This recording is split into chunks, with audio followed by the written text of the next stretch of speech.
Waouh, les petits angoissés! Serait-il possible qu'en ne faisant rien, en se posant devant vous, quelqu'un puisse vous épuiser au point de vous faire dire la vérité? C'est parti. Ce jour de 1947, le téléphone sonne à la brigade de police montée de Schenectady, au fin fond du Canada français. Lieutenant Delannoy à l'appareil. Ici Marcel Mirmont, de la ferme des Castors. Venez vite, c'est affreux. Je viens de rentrer et de poser des pièges et toute ma famille a été assassinée. Toute la famille Mirmont? Oui, tout le monde y est passé, mon père, ma mère, mon frère et même Gustave Quillet, notre ouvrier. C'est affreux, un vrai massacre. Ne touchez à rien, mon garçon, nous arrivons tout de suite. En arrivant à la ferme des Mirmont, on s'aperçoit immédiatement que Marcel a donné un compte-rendu très exact des faits. Il est assis sur un tronc d'arbre, la tête enfouie entre les mains. Le soleil baisse déjà à l'horizon. Le lieutenant Delannoy et ses hommes se bornent d'abord aux constatations les plus évidentes. Dans l'entrée de la ferme, on découvre en premier la mère, Gabrielle, la tête éclatée par une balle de gros calibre qui l'a atteinte en pleine bouche. Elle a dû mourir sur le coup.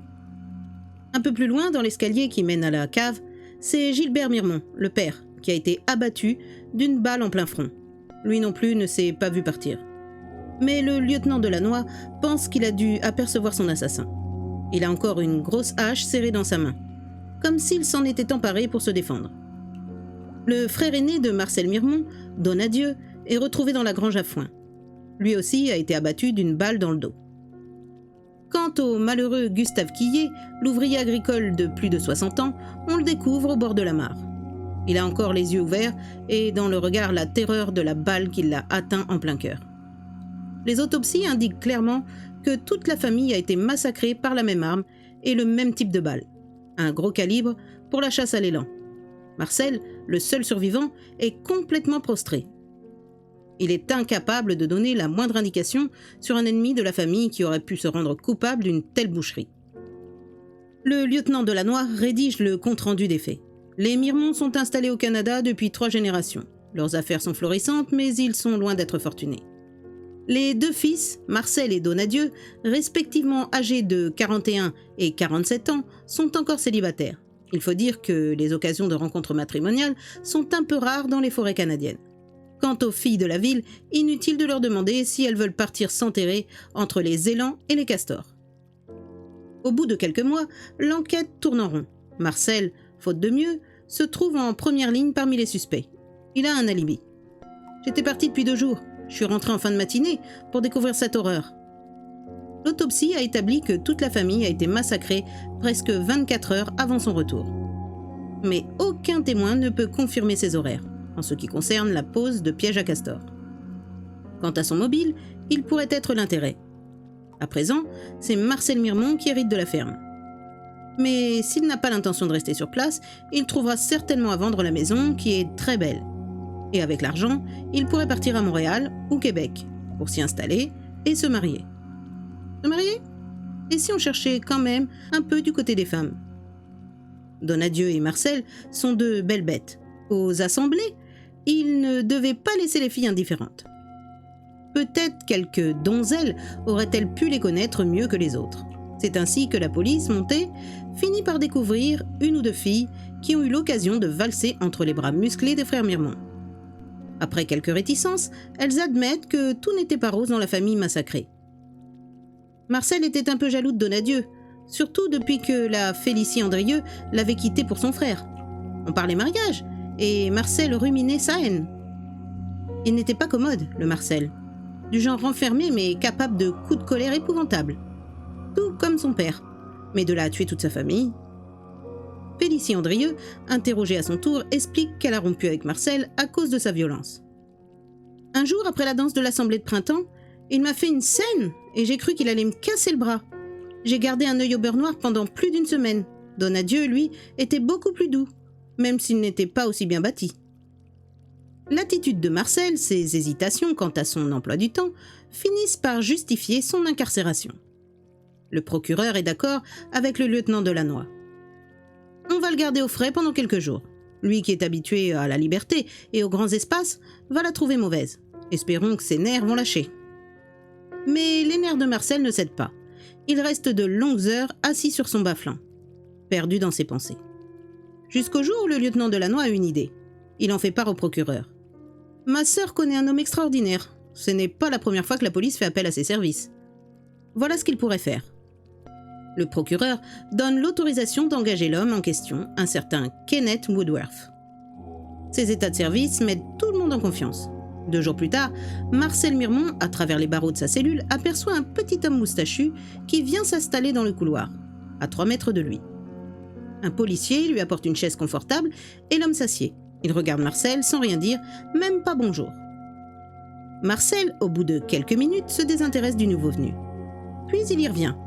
Il se demande ce que signifie la venue de cet homme en vêtements civils.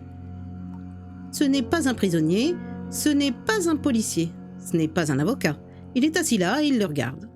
« Hé, vous, monsieur, vous pouvez me dire pourquoi vous êtes là ?» L'autre ne répond pas. Ses petits yeux noirs enfoncés dans les orbites fixent Marcel. C'est à peine si l'on voit ses paupières sciller de temps en temps. Mais l'inconnu ne répond pas. Il fixe Marcel. Il fixe Marcel pendant 4 heures d'affilée. Au bout de ce temps, un policier vient chercher l'homme qui se lève et disparaît au bout du couloir. C'est l'heure du repas et d'ailleurs on apporte le déjeuner de Marcel. Mais il n'a pas d'appétit et il se trouve incapable d'avaler la moindre nourriture. « Qu'est-ce qui m'arrive ? Il m'énerve ce bonhomme. Qu'est-ce qu'il veut ?» Après le repas, l'homme aux petits yeux noirs revient et s'assied à nouveau sur la chaise. De temps en temps, il croise ou décroise ses jambes et il se contente de fixer Marcel. À la fin de la journée, le même policier vient chercher l'inconnu et ils sortent tous les deux. Marcel soupire. « Bon débarras.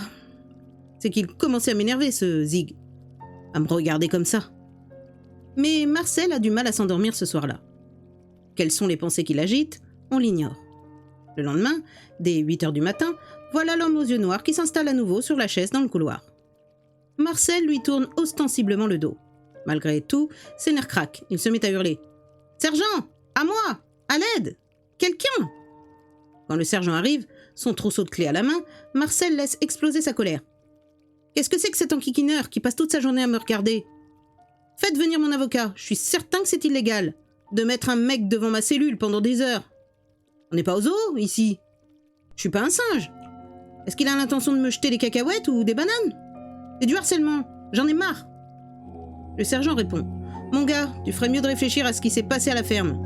Et aussi de fournir un alibi qui soit nickel. Tu en auras certainement besoin d'ici quelques jours devant le juge. » Pendant tout ce dialogue, l'homme aux yeux noirs est resté parfaitement impassible sur sa chaise. Et il restera ainsi immobile 8 heures par jour pendant 4 jours complets. Au bout de 4 jours, il quitte le couloir, se rend chez le lieutenant Delannoy et dit « Voilà, je crois que j'en sais assez pour qu'on puisse procéder à quelques vérifications. Si je visualise bien la ferme, c'est un grand bâtiment avec un pignon rouge. À côté, il y a la grange à foin, là où on a découvert le corps de Donadieu. Et la mare est à un demi-mile à l'ouest. Il y a un bois de bouleau et Gustave Quillet est étendu là, sa tête trempée dans l'eau. » Le lieutenant Delannoy acquiesce. Tout ce que lui a dit Kenneth Woodworth est strictement exact. Mais cela ne prouve pas grand-chose. Il pourrait l'avoir lu dans la presse ou l'avoir constaté de lui-même en allant faire un tour à la ferme du crime. Woodworth ajoute « Heureusement, Marcel Mirmont a passé de longues heures dans sa cellule occupé à revivre ce qui s'est passé réellement. Et il a commis une erreur.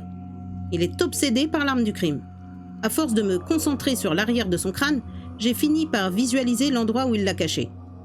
Vous trouverez l'arme et les munitions dissimulées sous un tas de bois dans la forêt, à 2 miles au nord en partant droit devant vous depuis l'entrée de la ferme. À mon avis, il s'agit d'une carabine Winchester, une arme de collection. Eh bien, nous allons vérifier. » Aussitôt, une patrouille est envoyée à la recherche du mystérieux tas de bois. On le retrouve sans difficulté. C'est Marcel qui l'a monté de ses propres mains. Sous le tas, une arme, une Winchester et des munitions. Confronté à l'arme du crime, Marcel s'effondre et avoue tout. « J'ai eu un coup de colère à propos de Félicie et j'ai abattu Donadieu. Ma mère, je l'ai tuée à bout portant quand elle est accourue. Et puis mon père, et puis Gustave, pour éviter tout témoin. » Marcel Mirmont croupit depuis en prison pour la vie grâce à l'homme qui peut lire dans les pensées des criminels. Voilà les petits angoissés, c'est la fin de cette histoire. J'espère que vous aurez retenu que rien de bon ne naît des mensonges et que tôt ou tard, la vérité surgit toujours. À bientôt les petits angoissés.